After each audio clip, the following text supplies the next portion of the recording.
Hi, this is Dennis with Second Chance Tackle, and this is a continuation of a video that I did a little while ago.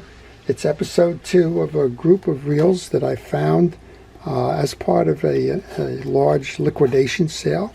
We had a channel viewer who wanted to downsize some of the reels and fishing tackle that he had acquired over time, and well, he contacted me, and looked like we were able to agree on a purchase price, and I am now the owner of these. And a lot of folks say, well, you're a collector, right? Well, I'm not a collector. I like to give reels a second chance and pass them along, and well, sometimes you get more reels than you think you need, but they're all becoming subjects of videos in terms of their histories, in terms of how to service and keep these things fishing, how to restore them if they happen to be broken, and well, from time to time, the fishing reel business, who manufactured these, how they were made, why they were made, who used them, and so on. And if you like those kinds of videos, I want to encourage you to subscribe to my channel. If you do subscribe to my channel, please take a moment there, use that notification button, and if you see something, well, hit that like button. Well, let's get started. There was a couple of reels in here that are early bait casters. This one is a Langley. This one is the Langley Streamlight. And Langley was a fishing reel manufacturer post-World War II. During World War II, Langley made a lot of medical equipment and a lot of equipment for aircraft. They were an aluminum fabrication company. And well, they made the reels right through the end of the 1950s when they sold their company to Shakespeare.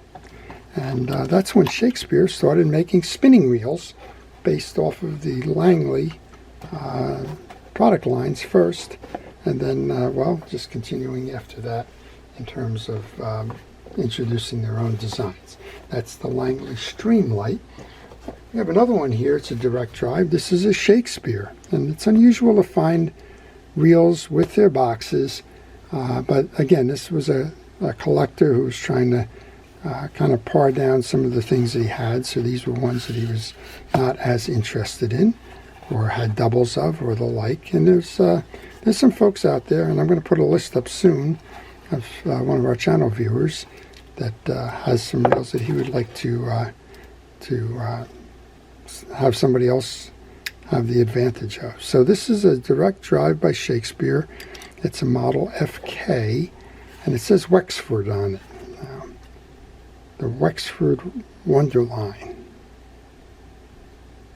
Well, that might be that's the line. Okay, the Wexford line. This is the direct drive reel. Beautiful condition. Turns free and easy. Nice loud clicker. I'm pretty sure that this was probably a Christmas present because we have Frosty the Snowman in there. Beautiful reel all around. I'll try and do a service on that one if I haven't done. Well, we have all kinds of reels in here. Here's a Daiwa reel. This is a Daiwa Apollo Gold AG 2600 DX. It's a Daiwa graphite reel, so that puts it in the 1980s. Well, we're winding the line around here. That's not very good, but very solid early introduction of graphite cased fishing reels. Here's another one that's probably interesting. I'm curious where this one was made. Okay, I see by the stamp it's Korea, which dates it to a later version. This is an Orvis rear drag fishing reel. So Orvis is up in Manchester, Vermont. It's basically known for fly fishing. It was a designer of fishing rods for the local tributaries around Manchester in the mid-1800s. And well, it went on and still continues to be a high-quality tackle company and rod building. I had the pleasure of actually going and seeing the Orvis factory up there about a year ago. They're still making a lot of their rods today. Well, some would say, unfortunately, some of the lower-end rods are produced in, I guess it's China now.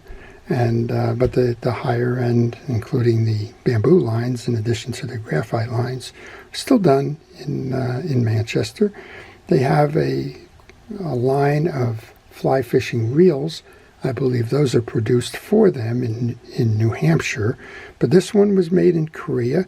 It's a rear drag, rather large capacity reel for a rear drag reel. The problem that you have with large reels and rear drag is that the rear drag is, well, it's small, so you don't have a lot of max drag in those. So when you start to fight the bigger fish, which the large reels typically are designed for, you may run out of that. But this is a beautiful one. This is the Orvis 3-spin. We have another one. It's a beauty here. This is a beige brown Model 3, 1950, with an extra spool, it says. This one's in excellent condition. And as I mentioned, he knows what he was doing. He wrote a lot of notes on here for me. And let's take a swing over on this side of it. Here we go. This is a Pflueger 1885 Interocean. Again, the wooden knobs typically say early World War II or before. Most of the knobs got replaced by, I don't want to say space-age materials. It wasn't that, but materials that were largely used or developed for the war effort came back, and well, you saw the other types, the plastic handle knobs and the like.